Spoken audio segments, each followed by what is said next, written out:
Assalamu alaikum. As-tu déjà songé au fait qu'Allah le Tout-Puissant peut éprouver de la joie à ton sujet? Oui, réellement.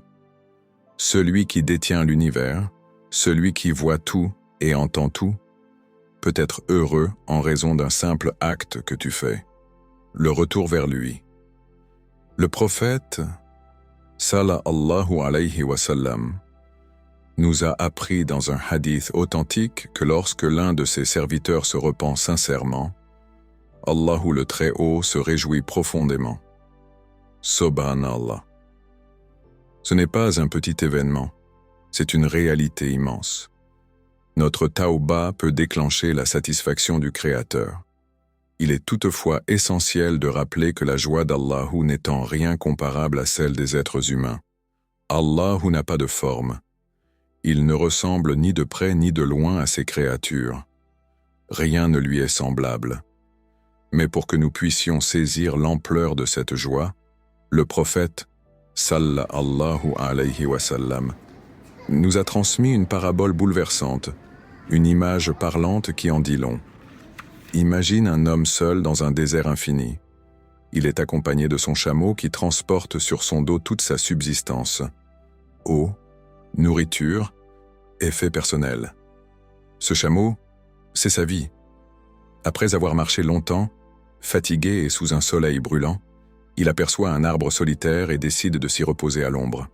Il s'assoit et s'endort profondément. À son réveil, son chameau a disparu.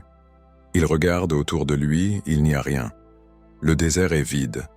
Il panique, se lève d'un bond, court dans toutes les directions, cherche frénétiquement son compagnon de voyage.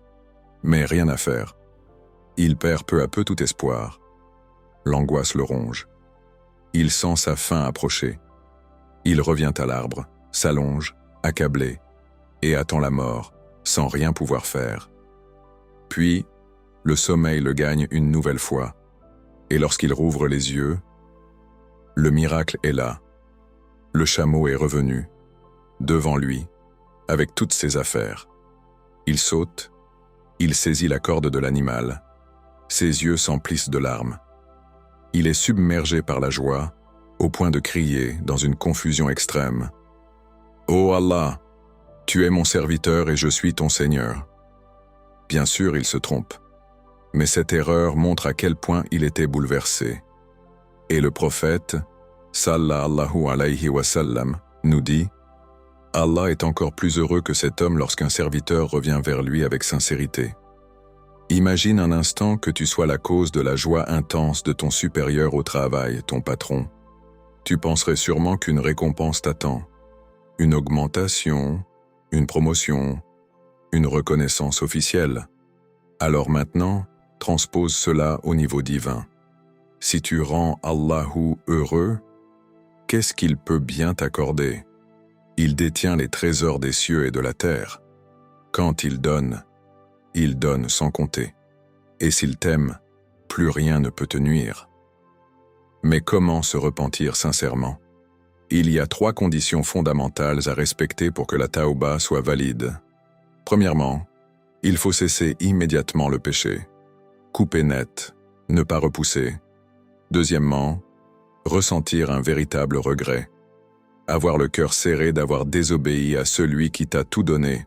Troisièmement, avoir la ferme intention de ne jamais recommencer. Même si l'on retombe plus tard, cette volonté sincère au moment du repentir est indispensable.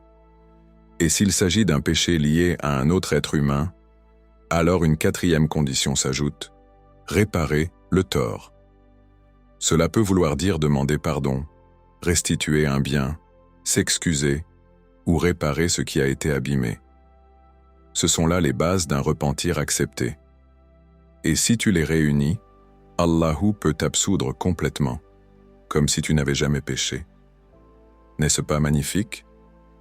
Qu'Allah nous permette de revenir à lui, qu'il purifie nos cœurs et qu'il nous inscrive parmi ceux qu'il aime. Amin. Si ce rappel t'a été bénéfique, n'hésite pas à le partager. Et pense à t'abonner pour ne manquer aucun rappel.